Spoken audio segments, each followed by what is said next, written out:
Oppressive conditions by night are returning. And then another very warm, hot day to come for much of the UK on Friday.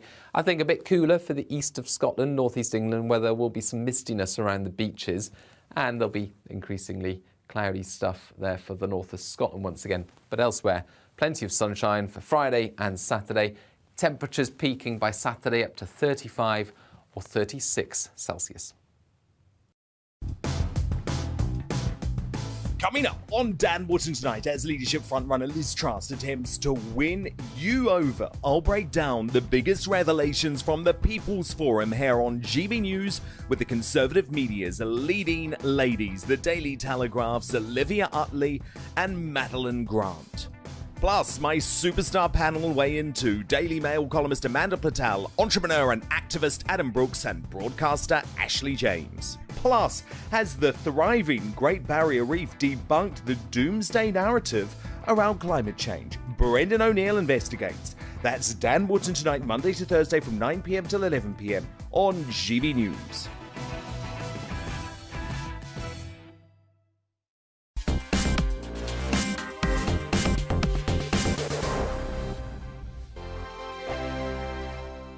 Join my show Farage, 7 p.m. till 8 p.m. Monday through Thursday. And there you will get opinion, analysis, debate, and I'll cover stories that nobody else dares to touch.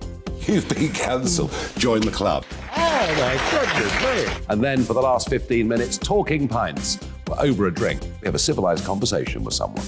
We very often disagree, but we do it in a grown-up way. Come and join me on Farage.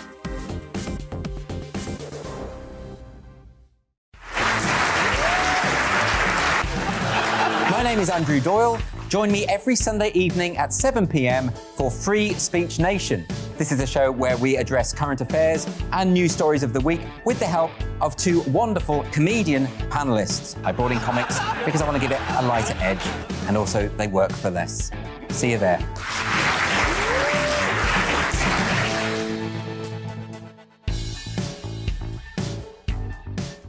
Hi there, it's Stephen and Anne. At breakfast from 6 a.m, you'll always be caught up with everything you need to know, the latest headlines, opinions and debates. We'll bring you the good news and the bad, but most of all, we're here for you. Remember, send in your views and let us know what you would like us to talk about. That's because we're your news channel. And every morning at 6 a.m, it's breakfast on GB News. I'm Dan Wootton. Join me Monday to Thursday from 9 to 11 for the feistiest and most fun news debate on TV, where free speech reigns. I'll bring you a sharp take on the day's biggest stories, bombshell newsmaker interviews, and A-list guests. And I guarantee you, no spin, no bias, no censorship, and no reason to go to bed. That's Dan Wootton tonight, Monday to Thursdays from 9 on GB News.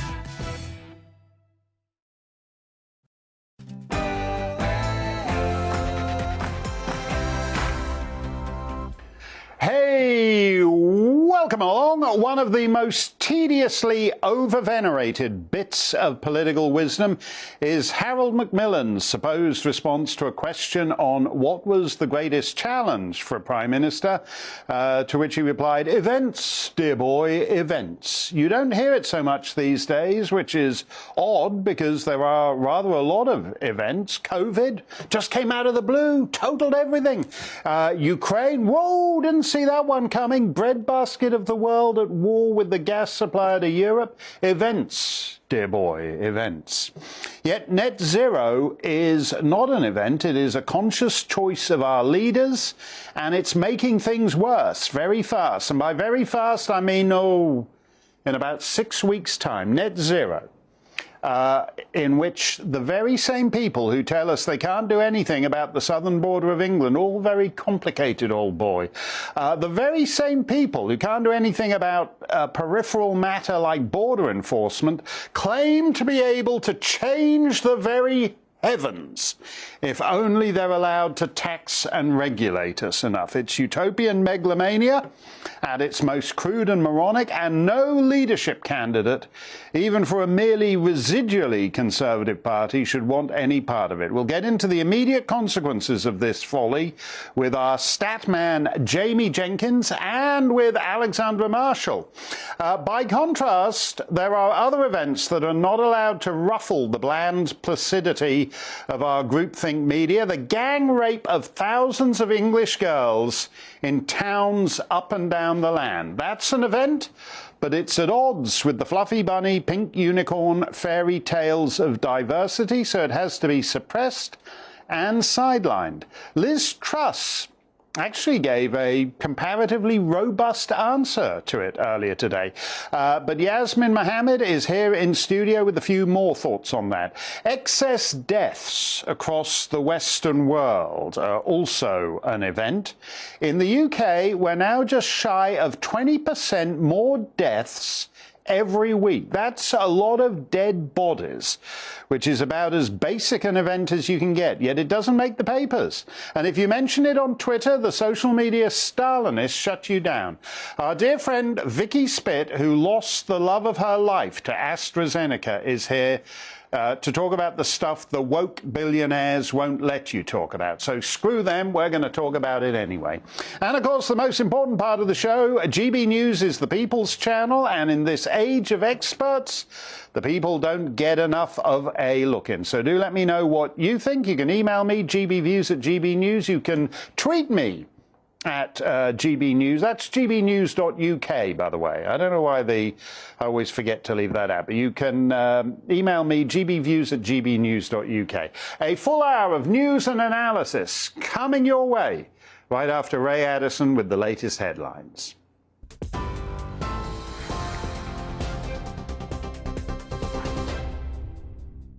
Thanks, Mark. Here are the latest headlines from the GB Newsroom. Liz Truss says she would reverse the national insurance rise on day one of her premiership, but it may take months to introduce. Taking questions from GB News viewers in Lee as part of the People's Forum, the Tory leadership candidate said she would also address the root cause of high energy bills and stand up to Russian President Vladimir Putin. Ms Truss says we shouldn't be taking money from people in taxes and giving it back to them in benefits. I would reverse the national insurance rise, and I'd also have a temporary moratorium on the green energy levy. So from day one, families are keeping more of their own money. I will get it in as soon as possible. But that's not day one. That's as soon as possible. I will act on day one to make it happen as soon as possible, but it will happen well before April. On illegal immigration, the Foreign Secretary says she would introduce a British Bill of Rights to make sure that the government's Rwanda policy can't be overruled by the European Court. If I'm elected as your Prime Minister, is make the Rwanda policy work by, through the British Bill of Rights, ensuring that we can't be overruled by the ECHR. Because you know that's been a problem, that we had the ruling from the ECHR and that stopped the policy going ahead. Liz Truss has also promised to look again at the case of 300 war widows who lost their pensions after remarrying. I certainly will look at that, and I will look at that issue, because I do think it is very, very unfair that war widows who then remarry are essentially penalised. In other news, a 47-year-old man has died and 3 other people are injured following a series of firearms incidents which took place this morning on the Isle of Skye and in Wester Ross in the Scottish Highlands. Police say a 39-year-old man has been arrested in connection with 3 events which they believe are linked. Officials say there is no wider threat to the public. Manchester City's Benjamin Mendy has pleaded not guilty to an 8th count of rape. The footballer has already denied 7 counts, as well as 1 of attempted rape and 1 of sexual assault. The offences were allegedly committed against 7 women between October 2018 and August 2021. His trial is due to start on Monday. And Donald Trump has refused to answer questions into his family business during a deposition with New York's Attorney General. It's part of a civil investigation into whether the Trump Organization inflated real estate values. In a statement, Donald Trump said he had the right to remain silent. He also denied any wrongdoing and claimed the investigation is politically motivated. TV, online and DAB+ radio. This is GB News. Now it's time to go back to Mark Steyn.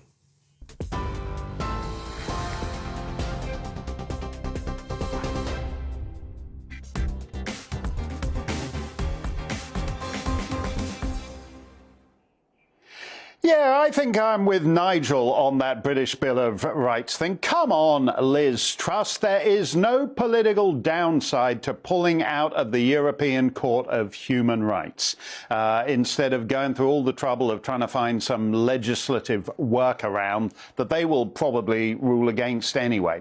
How crap and worthless are the deranged ideologues destroying once functioning societies? This crap and worthless. Do you know Ofgem? They're like Ofcom, but for the energy sector. They set the price cap, so they have the power to freeze you to death, which not even Michael Grade at Ofcom can do to me if he finds me guilty.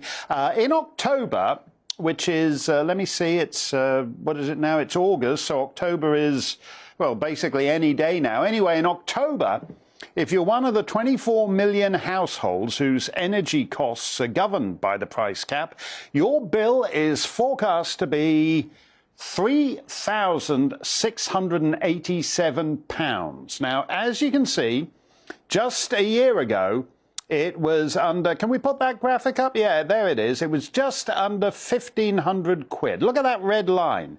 So it's more than doubled. Is Ofgem, which sets the price cap, is Ofgem concerned about these soaring, crippling energy costs? Hey, let's check in on their Twitter feed. Here's the latest from Ofgem. Latest exciting tweet. Are you passionate about tackling inclusion and diversity across the energy sector? Do you want an answer to that? No, I'm not really. I'm passionate about finding some gas and electricity at prices I can afford. You got anything to say about that? Ha!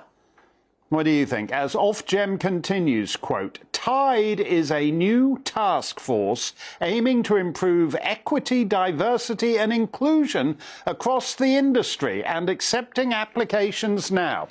This is what Britain's energy regulator is boring on about as UK House. Oh, look at that. Join the energy industry's diversity and inclusion task force. Does it include any energy? No. They're boring on about diversity as UK households see their energy bills double in a year. Oh, wait, no. I spoke too soon. Let's have a look at that Daily Mail graph again.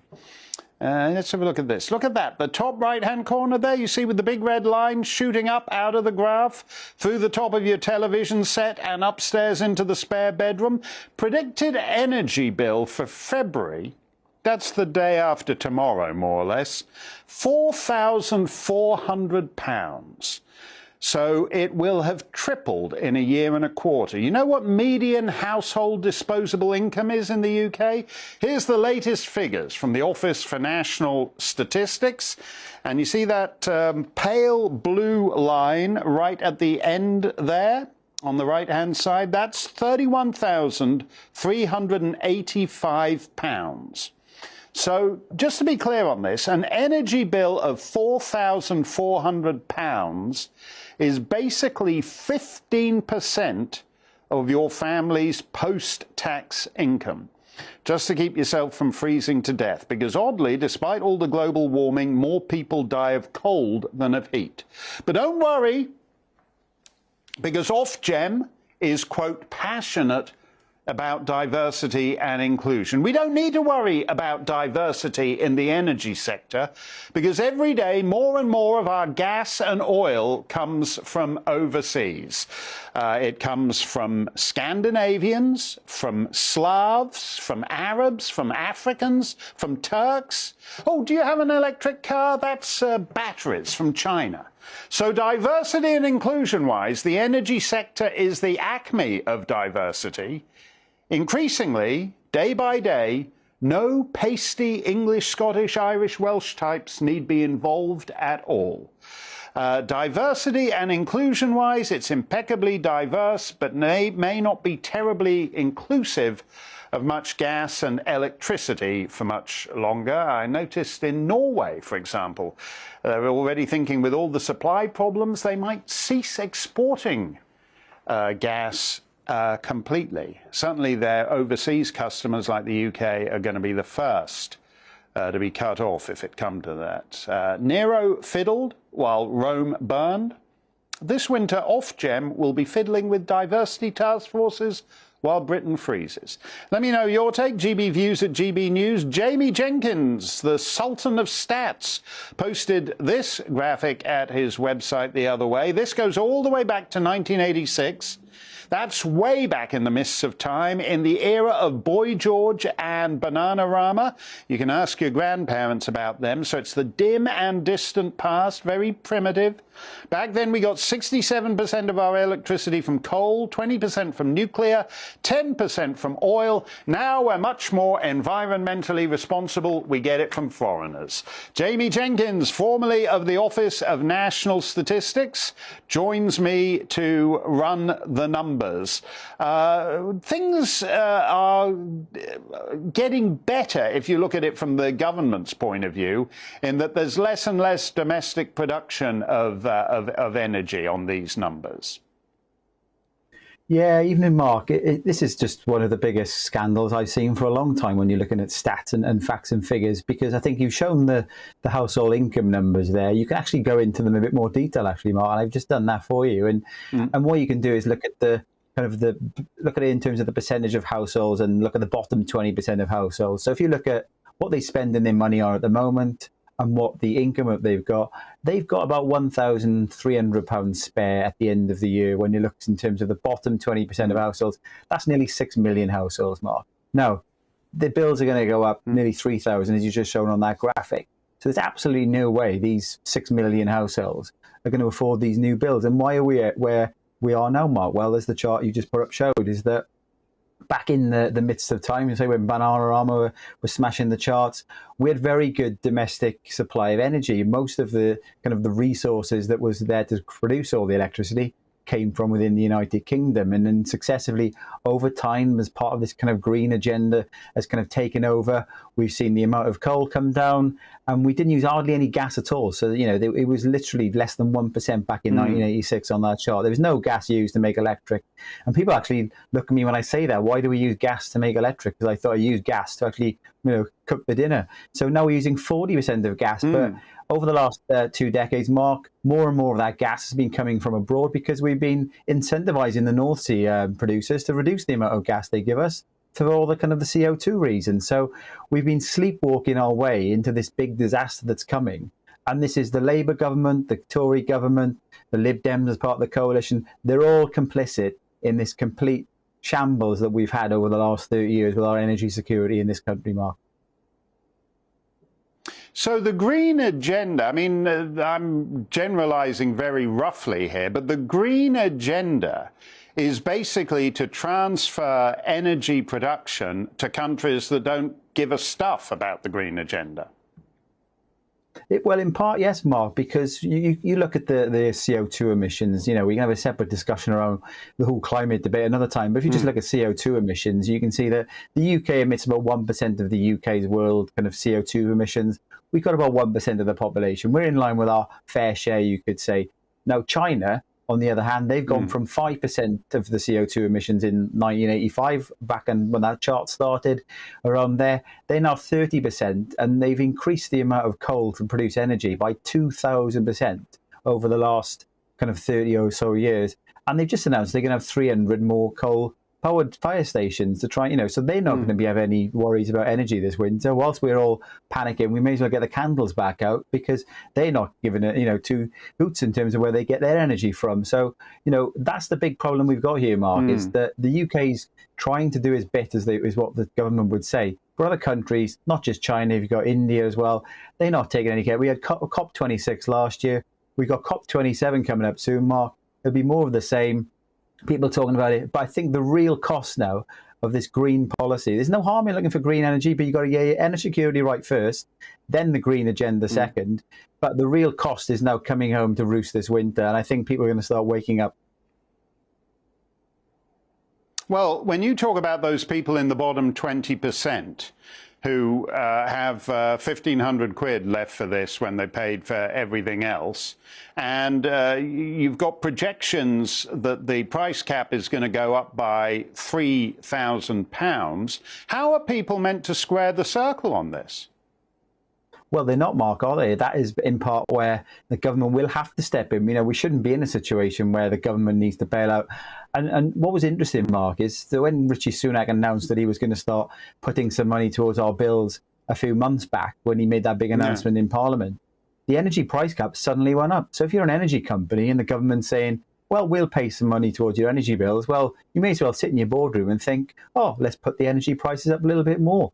And just remember, this isn't the energy suppliers who are doing this. This is all coming from the wholesale side. So this is people who are extracting all of this stuff. It's not costing any more to do that. People will say it's all down to the Ukraine war. A big part of this is, Mark, the fact that over successive years now, we're getting more and more demand on gas from other countries who are trying to reduce their CO2 emissions. And there's more and more countries fighting for the same amount of gas. The UK, there's been talk in the Tory leadership election about fracking. We've got to get our own domestic supply in order. Otherwise, these energy prices are not coming down for a long time to come, I don't think.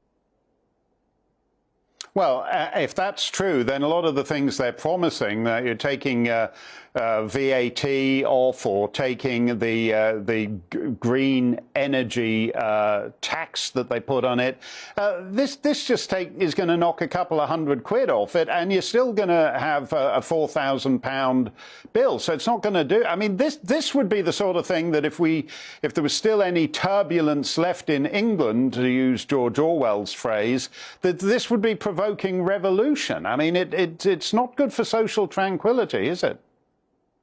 Indeed, Mark. I think that's what we're going to start seeing this winter. You're right. If you take the VAT and the green levies off, that will have helped. But that should have been done a long time ago. We had Brexit. They said you can get rid of the VAT on domestic fuel. That hasn't happened. The green levies, well, we shouldn't be needing that at the moment as well. And remember now, Mark, that if you look at the current drivers of inflation, about 2/3 of that is coming from these energy costs, the oil costs going up with our transport and food costs as well. Now, oil prices are coming back down a bit, which will help a bit.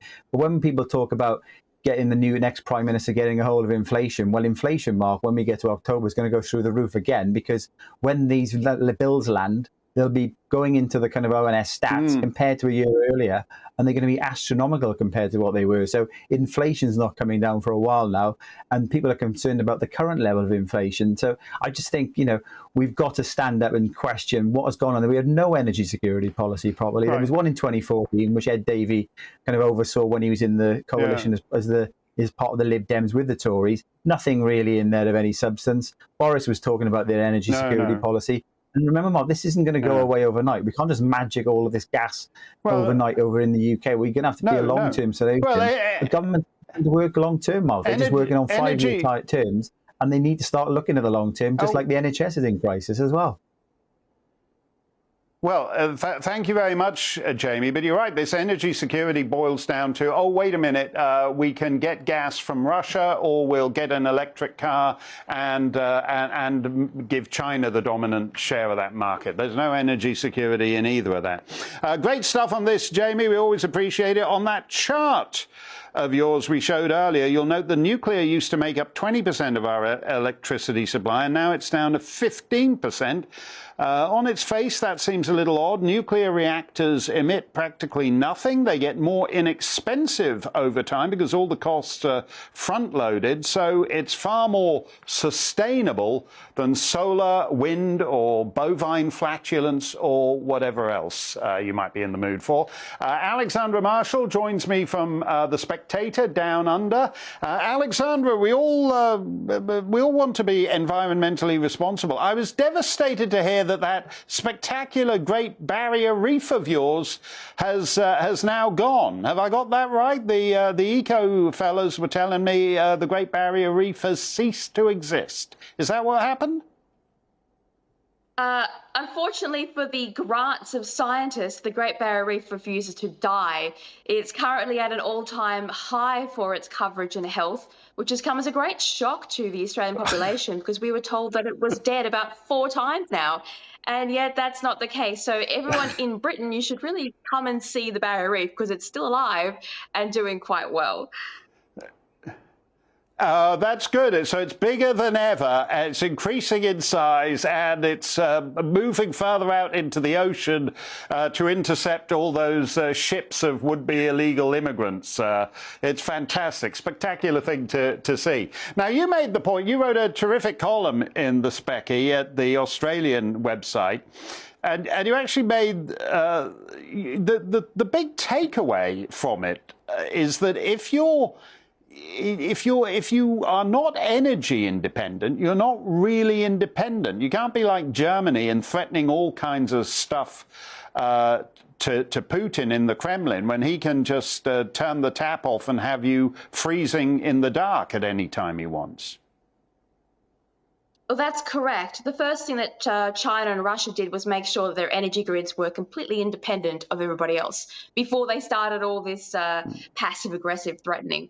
Now, Australia, we have a big Made in China sticker on the side of our grid because we're almost entirely going toward renewable and closing down our coal, which is ridiculous because we've got all the uranium, all the coal. There's absolutely no reason for Australia to have issues with their energy.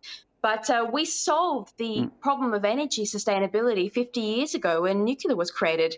But Europe, you guys had nuclear and it was green and it was lovely and everyone was on board with it. And then you decided to shut it down and people were making tens of millions of dollars for shutting down each plant. And that gap had to be filled by something immediately. And so, of course, it was renewables, and the politicians gave all the billions of dollars of subsidies to these renewables, and now they don't seem to work. And so they're trying to rebuild their nuclear power plants. And they lecture us about wasting energy when they're dismantling things only to rebuild them. The hypocrisy and the stupidity is out of control. We have manufactured an energy crisis. Yeah, it is a manufactured crisis. In your column, you mentioned countries like Belgium that kind of got out of the whole business completely. What's weird, though, is that from their point of view, you know, like the political culture in Europe is that the left-wing party and the right-wing party, generally, most of Western Europe, is in favor of this net zero thing. And that's not going to change unless there is widespread public anger. I don't see that in Australia. I don't see it in the UK. I don't see it in Europe. A widespread public revulsion at the stupidity of net zero type policies. Oh, it's there. Just because the press don't like reporting on it doesn't mean it's not happening. You will note that our opposition leader, Peter Dutton, has started to put out all these new press releases about opening the conversation on nuclear energy. Now, for Australia, that's a big deal. We've been stuck in this 60s mentality with screeching greenies who refuse to engage in nuclear despite us having the safest place in the whole world for it. So the fact that that conversation is opening in Australia tells you that people are furious with their bills going up. And our bills have more than doubled in Australia. They're not as bad as yours in Britain, but they are getting worse. And we've got three big coal power plants scheduled to come offline. Where are we going to get our power from? These are hard engineering lines, and suddenly the lights go out and no amount of politicking can turn them back on again. Yeah, do you think that actually is going to be a sea change? Because, you know, the whole climate thing got going during what we might broadly call the good times. It was an indulgence that most Western societies can afford. Then the good times ceased, and people like Joe Biden said, oh, well, this is all Putin's fault. Nobody buys that. I mean, Putin wasn't the guy who decided for Germany that Germany was going to be entirely dependent on Putin. That was Germany's decision. Do you think we're going to get real about this? we won't have any choice. So a lot of stupid decisions happen when you're living in the comfy, resource-rich and plentiful nations that we used to have 30 years ago. You could indulge in this kind of woke virtue signaling stuff that we saw. And what happens, it's not even the virtue that caused the destruction of our grid, it was profiteering. These businesses lobbied governments to draft this policy that destroyed an energy sector so that they could make money by sliding in a terrible energy source that made them a fortune and cost us a fortune.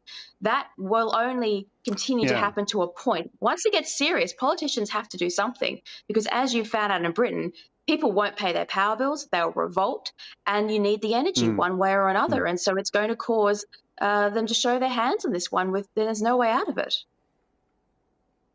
No, you're right, Alexander. I think it's worse than people not being able to pay their power bills. I think little old ladies are going to die over this insanity. And at that point, you know, public opinion can swing quite dramatically. Thank you very much. Always good to see you. And do read Alexandra's column, spectator.com.au, the Aussie website of the Specky. The big shut-up continues.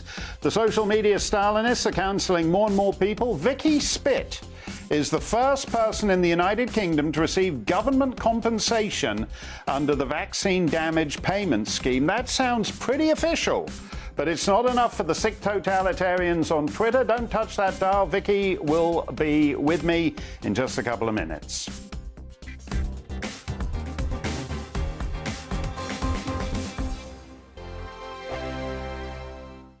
Join my show Farage, 7 p.m. till 8 p.m. Monday through Thursday. And there you will get opinion, analysis, debate, and I'll cover stories that nobody else dares to touch.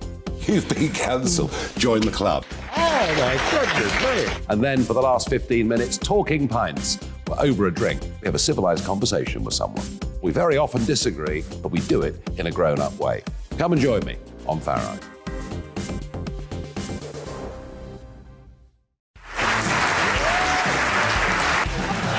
My name is Andrew Doyle. Join me every Sunday evening at 7 p.m. for Free Speech Nation. This is a show where we address current affairs and news stories of the week with the help of two wonderful comedian panelists. I brought in comics because I want to give it a lighter edge, and also they work for less. See you there.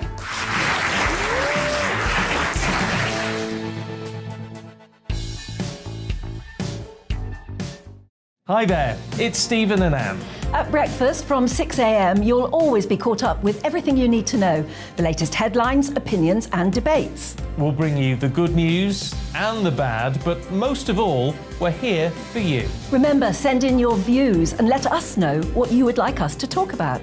That's because we're your news channel. And every morning at 6 a.m, it's breakfast on GB News. I'm Dan Wootton. Join me Monday to Thursday from 9 to 11 for the feistiest and most fun news debate on TV, where free speech reigns. I'll bring you a sharp take on the day's biggest stories, bombshell newsmaker interviews, and A-list guests. And I guarantee you, no spin, no bias, no censorship, and no reason to go to bed. That's Dan Wootton Tonight, Monday to Thursdays from 9 on GB News.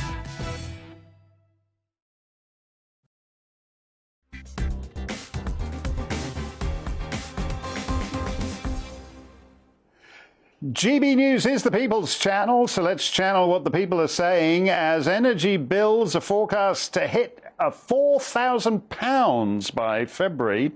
Will you be refusing to pay your energy bills this winter? Stuart Young Esquire says, no, but I am converting me doors and floorboards into manageable chunks. Yeah, that's find anything you can burn. It's like that climate change movie that came out a few years back where they're sitting in the New York Public Library in wood-paneled rooms and they're burning the paper from all the books.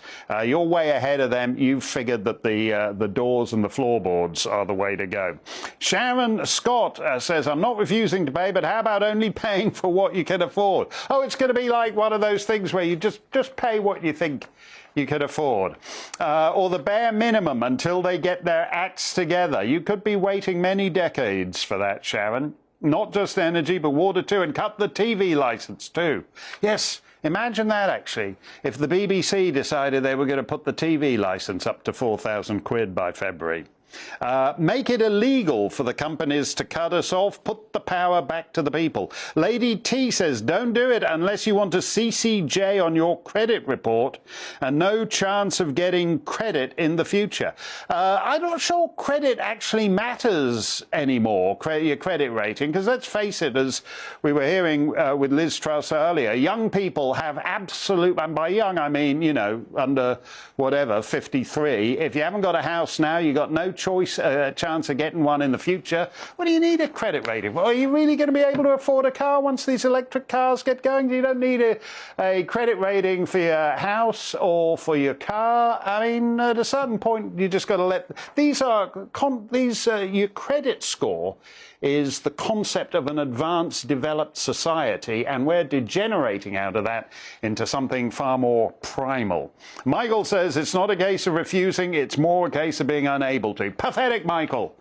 What, you're saying you're unable to pay a £4,000 energy bill? Wait until it's £7,000, which at the current rate will be here by May. Something is shifting in the vaccine narrative. The government of the United Kingdom may still be handing out knighthoods and damehoods to those AstraZeneca fellas, but the Danish government is banning the jabbing of anyone under 18. In the German state of Thuringia, 413 doctors have called for all the COVID vaccines to be suspended.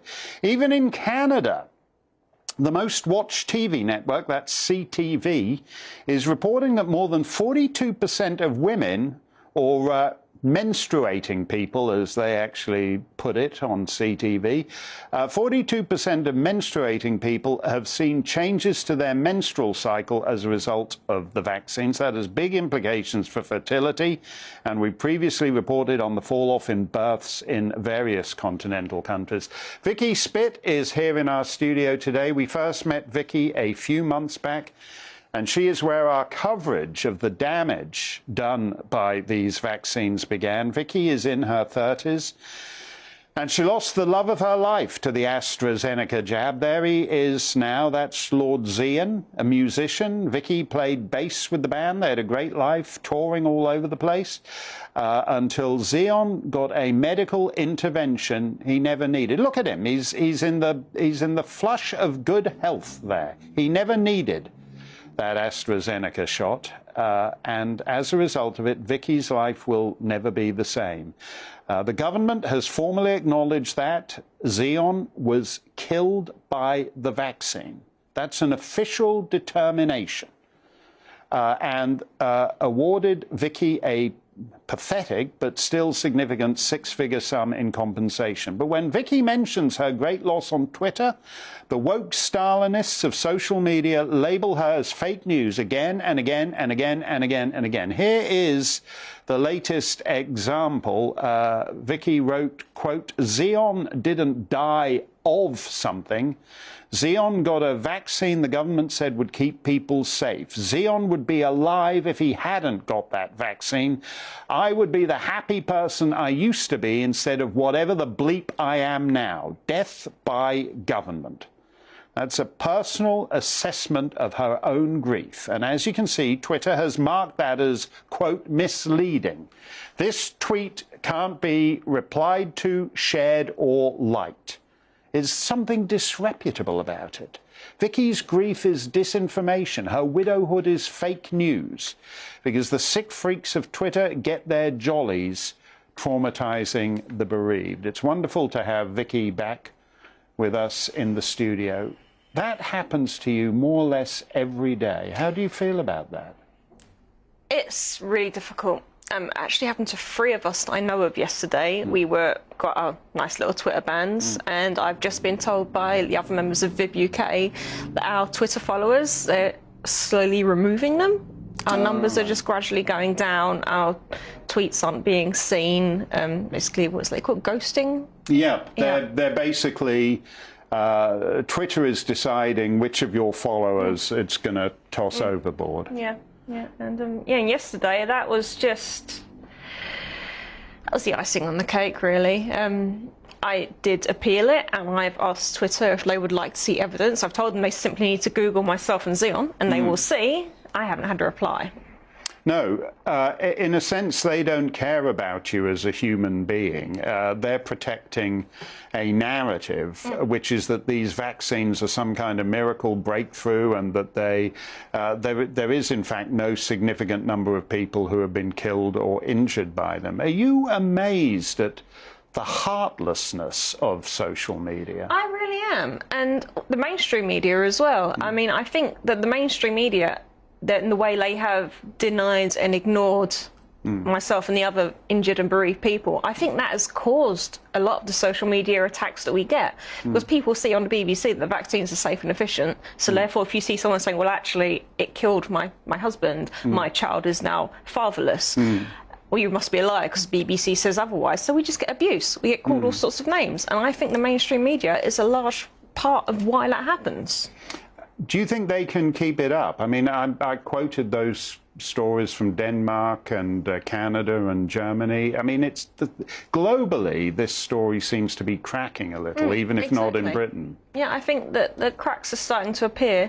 It's only so far you can get. And we've also, I don't know if you heard, but they have processed a whole 1% of the VDPS claims.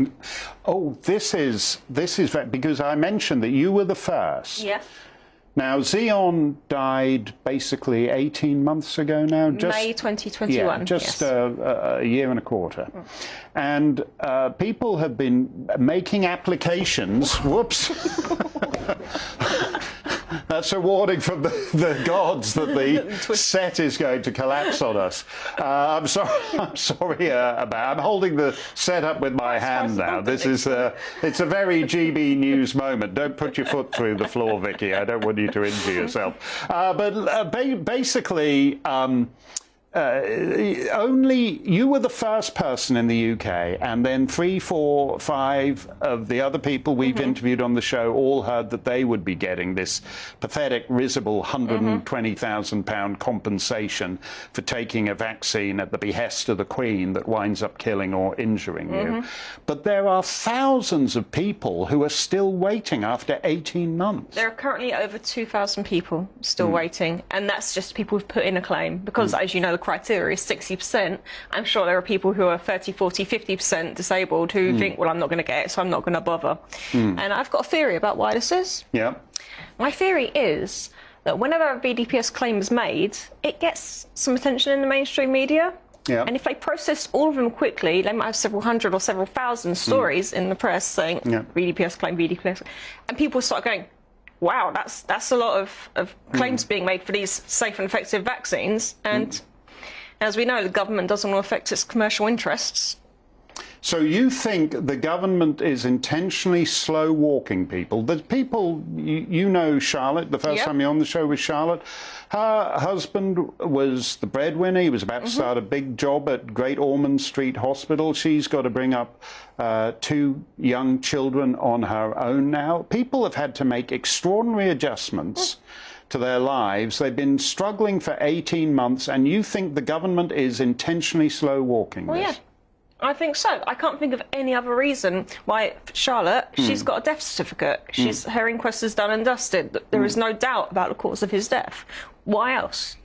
Well, you're right. I mean, basically, if we can all do the arithmetic. Right now, they're processing about 17 a year if they're doing it. You were the first. They've now up to about 25. So they will take decades to get through these thousands, which is disgraceful. Heather from Cornwall actually put up a tweet saying she used to work at the Department of Work and Pensions, and they're being instructed to go slow and refuse any payments they can.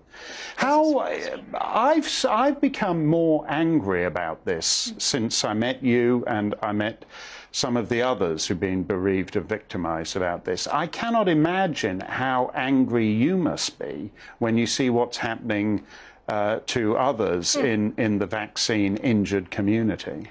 Well, at least people have all become my friends. They've supported me throughout the last near a year and a half. And knowing what they're going through emotionally, just dealing with their grief and this really crappy new normal that we have to adjust to, and knowing how desperate they are, how close they are to losing their homes. Some of them have to use food banks. And just because the government is slow walking this, just because they don't want to hurt their reputation. Because I would like to see some of these. You know, one of these people is going to be Prime Minister next month. I would like to see them give an honest answer to that. I don't think you can meet Vicky, but even if you're, you know, just listening on DAB radio, you can hear the anguish in her voice.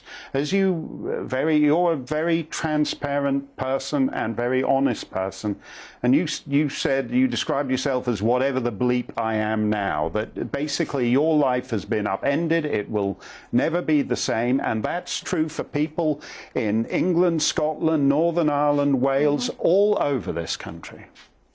Yeah, and I think £120,000 eventually is going to fix everything. No. It's just mind-blowing. £120,000 doesn't really cover the insults you're subjected to on Twitter every day. It's not going to cover our electric bills.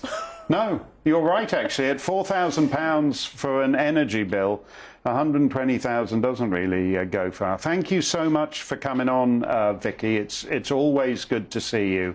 And as I said, it's impossible to spend any time with you without understanding that the pain is real, and the behaviour of the government and the media and the social media are all making it worse. Coming up, you can ask me anything you'd like in Stump the Steyn, gbviews@gbnews.uk. You can tweet me on that too. Plus, what's behind the cultural dynamic of so-called grooming gangs or rape gangs, if you're on the receiving end of them? We'll talk about that with Yasmin Mohammed straight ahead. And that dog there is Vicky. I was wondering when he'd be coming in and saying something. That is Vicky's wonderful dog, Sugar.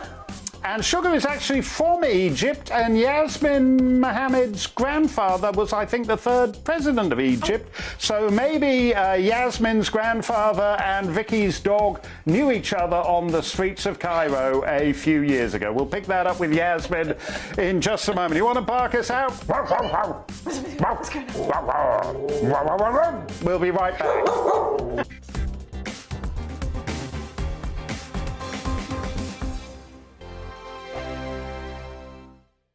Join my show Farage, 7 p.m. till 8 p.m. Monday through Thursday. And there you will get opinion, analysis, debate, and I'll cover stories that nobody else dares to touch. You've been cancelled. Join the club. Oh, my goodness me. And then for the last 15 minutes, talking pints. We're over a drink. We have a civilised conversation with someone. We very often disagree, but we do it in a grown-up way. Come and join me on Farage.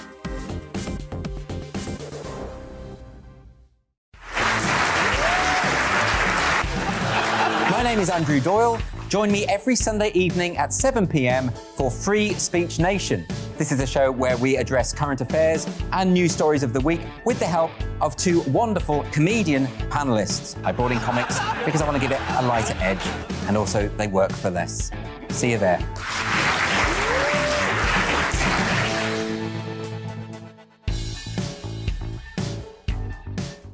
Hi there, it's Stephen and Anne. At breakfast from 6 a.m, you'll always be caught up with everything you need to know, the latest headlines, opinions and debates. We'll bring you the good news and the bad, but most of all, we're here for you. Remember, send in your views and let us know what you would like us to talk about. That's because we're your news channel. And every morning at 6 a.m, it's breakfast on GB News. I'm Dan Wootton. Join me Monday to Thursday from 9 to 11 for the feistiest and most fun news debate on TV, where free speech reigns. I'll bring you a sharp take on the day's biggest stories, bombshell newsmaker interviews, and A-list guests. And I guarantee you, no spin, no bias, no censorship, and no reason to go to bed. That's Dan Wootton Tonight, Monday to Thursdays from 9 on GB News.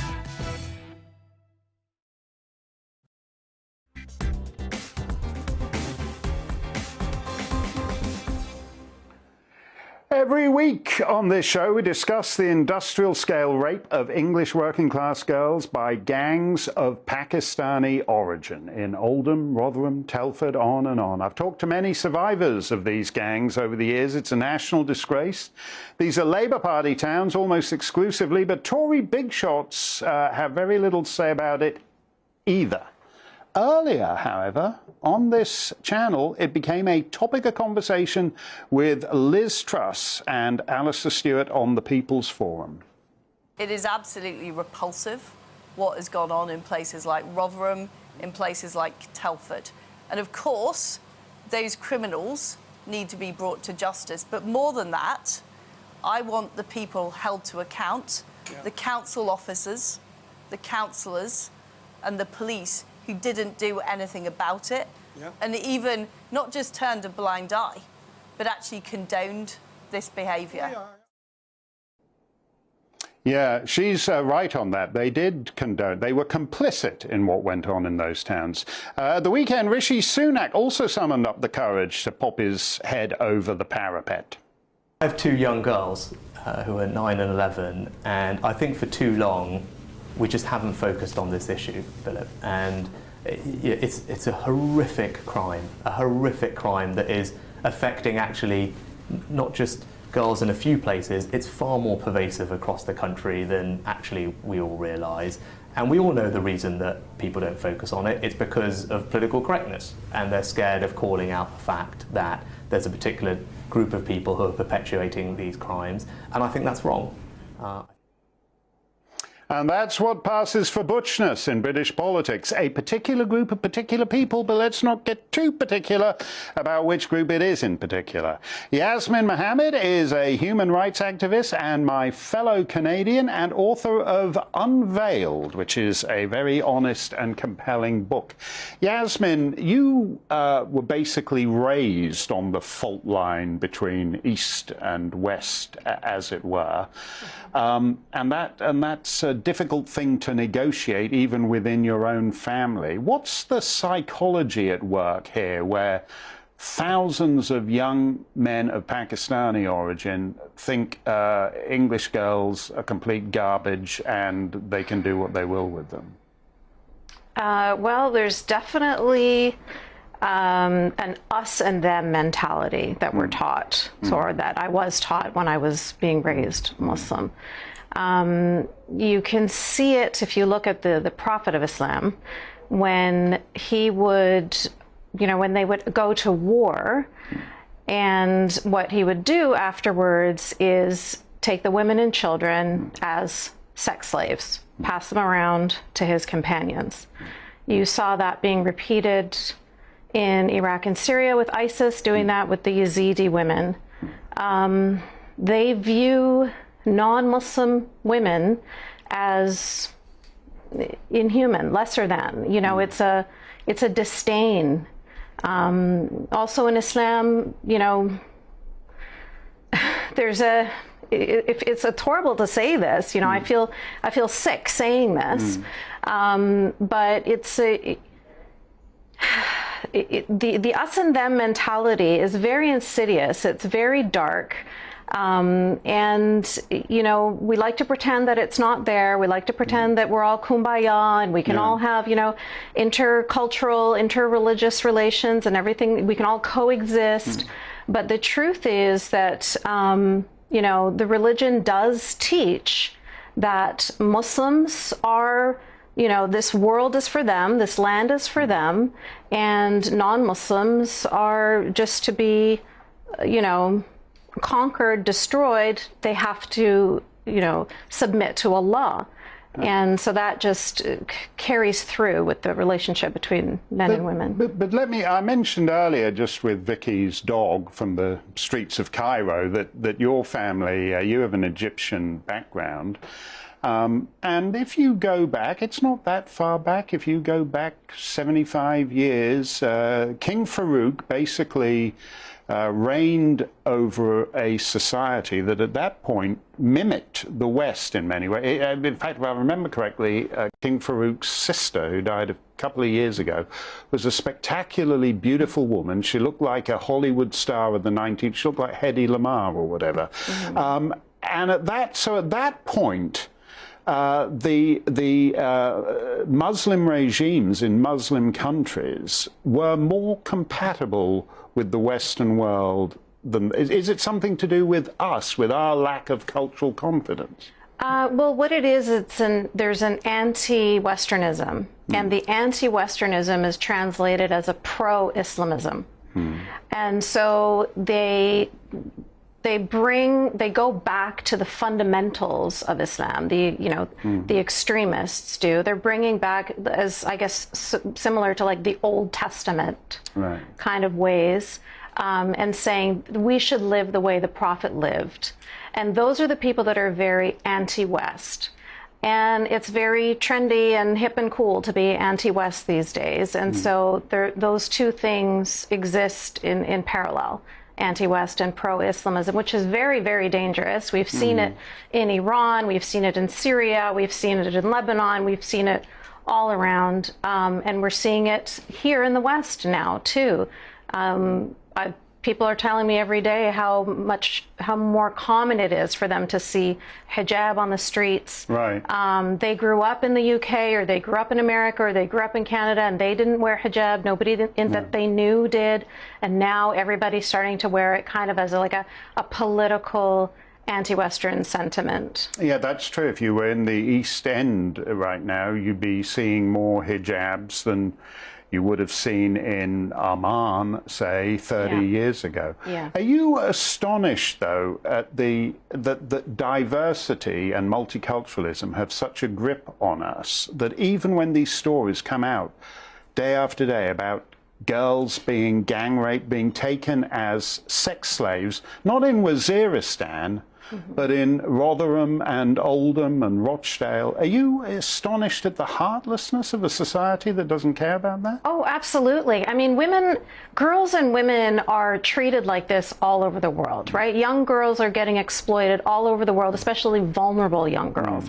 I mean, in Canada, we even have this issue with trafficking of girls. So that happens everywhere. But what makes this situation unique is, of course, the racial part of it.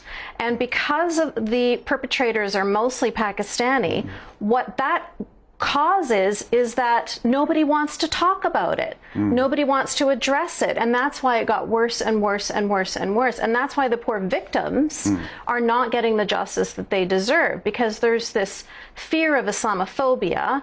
And that's what's making this situation so much worse than all of the other situations of exploitation that we see around the world.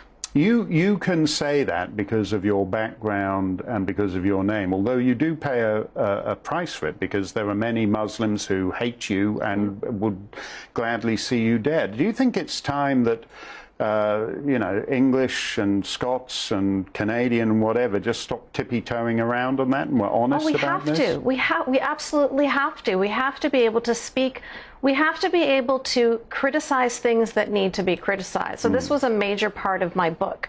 So how Western liberals empower radical Islam. They are essentially empowering the radicals when they don't want to talk about it, when they want to ignore it, when they want to sweep it under the rug. If they want to eradicate these kinds of things, what they need to do is support the reform Muslims, support the progressive Muslims, support those Muslims that are speaking out against these things.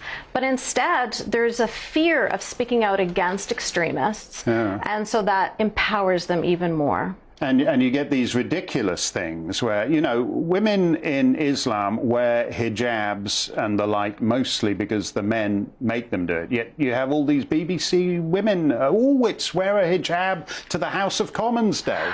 Terrible stuff. Thank you, Yasmin. We always appreciate your insight on this, and we shall see you soon. I have 2 words for you. The man who is going to wallop your Wednesday right now, Dan Wootton. What you got? got, Dan? Mark Steyn. Well, I'm just checking that my set is in place. Do you know, this table, Mark, and this couch, I promise you, are close to collapse. I keep being promised new ones are on the way, but I'm literally not joking. Every night, I'm like, this couch is literally going to collapse. So it happened to you.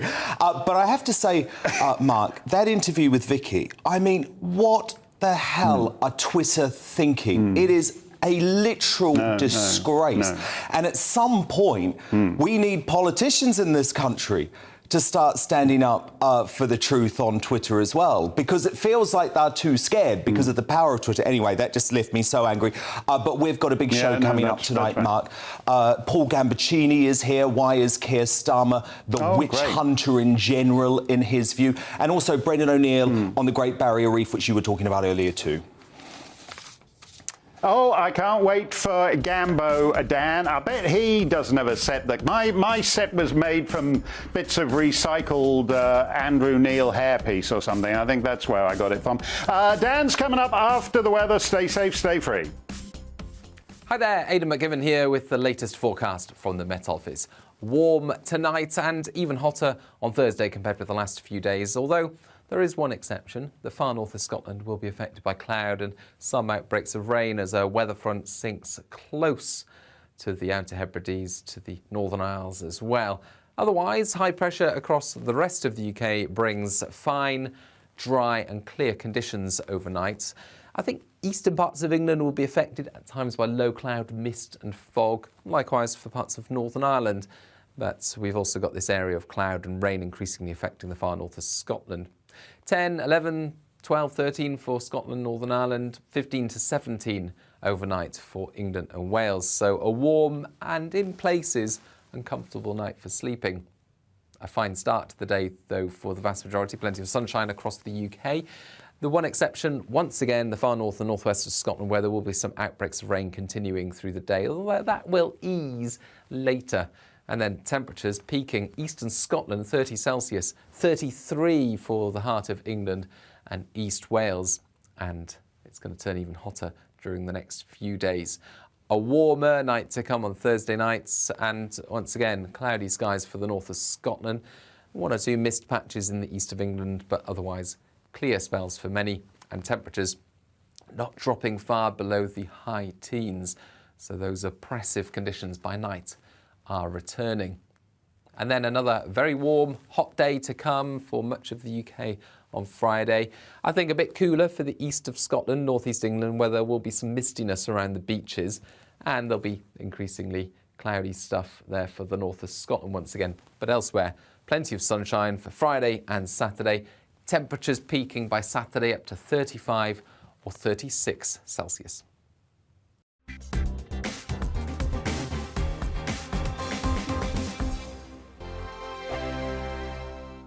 Join my show Farage, 7 p.m. till 8 p.m. Monday through Thursday. And there you will get opinion, analysis, debate, and I'll cover stories that nobody else dares to touch.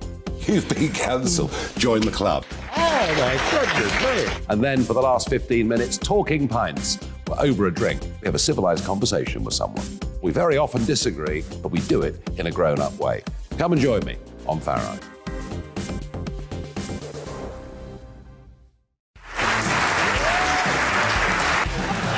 My name is Andrew Doyle. Join me every Sunday evening at 7 p.m. for Free Speech Nation. This is a show where we address current affairs and news stories of the week with the help of two wonderful comedian panellists. I brought in comics because I want to give it a lighter edge, and also they work for less. See you there.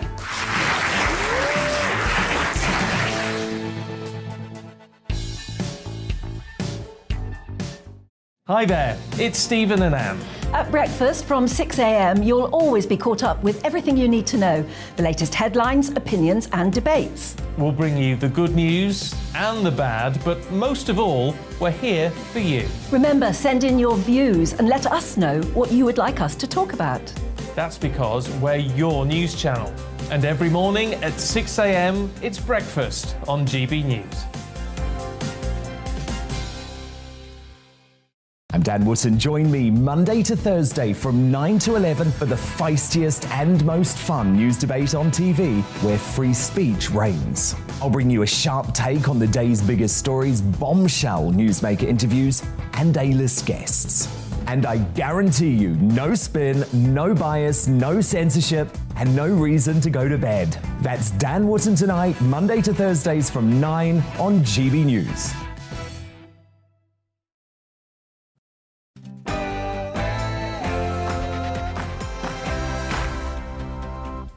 No spin, no bias, no censorship. I'm Dan Wootton Tonight. The likely next PM of this great nation, Liz Truss, spoke to you, the voters who could someday decide her future in the People's Forum.